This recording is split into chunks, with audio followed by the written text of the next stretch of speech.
নমস্কার বন্ধুরা, আজ আমরা সকাল সকাল বেরিয়ে পড়েছি একটা জায়গার উদ্দেশ্যে। এটা হচ্ছে মশলন্দপুর স্টেশন। টাইটেল আর থাম্বনেল দেখে তো বুঝেই গেছো তোমরা যে আমরা কোথায় যেতে চলেছি। হ্যাঁ, আমরা যেতে চলেছি মছলন্দপুর হাড়ভাঙা বুড়ির বাড়ি। কথায় আছে, বিশ্বাসে নিলয় বস্তু তর্কে বহুদূর। তো আমরা মনের সম্পূর্ণ বিশ্বাস নিয়ে আমরা চলে গিয়েছিলাম হাড়ভাঙা বুড়ির বাড়ি। আমার হাজব্যান্ডের একটা পায়ে অ্যাক্সিডেন্ট হয়েছে, যেখানে পাটা পুরো ফুলে গেছে, পাটা ঠিক হচ্ছিল না। তা ওষুধপত্র সবই খাচ্ছিল, তাও আমরা ভাবলাম যে একবার এখান থেকে ঘুরে আসি। মশলন্দপুর স্টেশনে নেমে 1 নম্বর বা 2 নম্বর যেখান থেকেই আপনারা উঠবেন, আপনারা হাড়ভাঙা বুড়ির বাড়ির নাম বলবেন, এক কথায় আপনাদের এখানে নিয়ে চলে আসবে।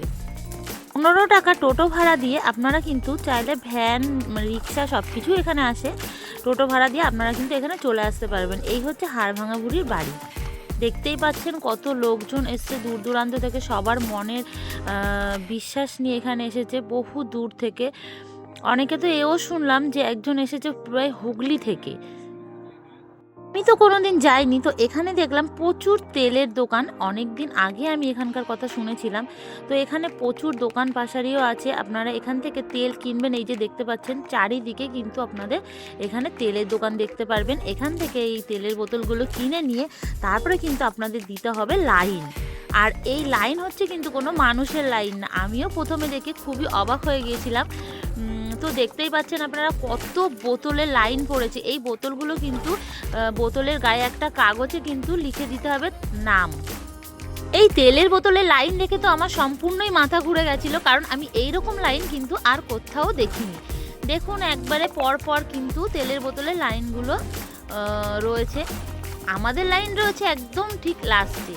আমরা তেলের বোতল লাইনটা দিয়ে একটু এদিক ওদিক ঘোরাঘুরি করলাম, একটু পেয়ারা মাখা খেলাম, একটু কলা কিনলাম। এখানে কিন্তু একটা জিনিস দেখলাম, খাবারের কিন্তু প্রচুর দাম কম। যদিও আমরা বাড়ি থেকে পরোটা আর তরকারি বানিয়ে নিয়ে গিয়েছিলাম। এখানে কিন্তু এতগুলো লোক আছে, আমি কিন্তু প্রায় অনেকের কাছে জিজ্ঞাসা করলাম যে এই ব্যাপারে, যে এটা কি আদৌ সত্যি কি। কেউ কিন্তু কোনো না বললো না, সবাই বলল হ্যাঁ, আমাদেরও কিন্তু সমস্ত রকমের ব্যথা রোগ এই তেল পড়াতেই কিন্তু চলে গেছে। এখানে কিন্তু আছে একটা ওষুধের গাড়ি, ওখান থেকে কিন্তু বলে দেয় যে আপনারা গ্যাস্ট্রিক আলসারের জন্য কি ওষুধ খাবেন, তখন কিন্তু এখান থেকে এগুলো নিতে হবে। আর এই তেলের দোকানে আমার একটা জিনিস দেখে খুবই আশ্চর্য লাগলো। এই কচুটা বিক্রি করার জন্য ওখানে রেখে দিয়েছিল। দেখুন বন্ধুরা, কত বড় কচু, লম্বা। তো আমি ভাবলাম আমিও একটু ভিডিও তুলে নিই। তো এইবার অনেক ঘোরাঘুরির পর, অবসরের পর আমাদের আসলো লাইন। আমরা এবার দেখিয়ে প্রায় 3-4 ঘন্টা ওখানে কাটিয়ে তারপর আমাদের লাইন এসছে। তারপর আমরা দেখিয়ে চলে আসলাম। এই যে হচ্ছে যিনি সুতো বাঁধছেন, ইনারই নাম। ইনি এই এটা করে থাকেন, তেলের মধ্যে মন্ত্রীটি পড়ে দেন, তারপরে সেই তেল নিয়ে সবাই মাখে। ওই যে দেখতেই পাচ্ছেন, মন্ত্র পড়লো, পড়ে তেলের মধ্যে ফু দিয়ে দিল।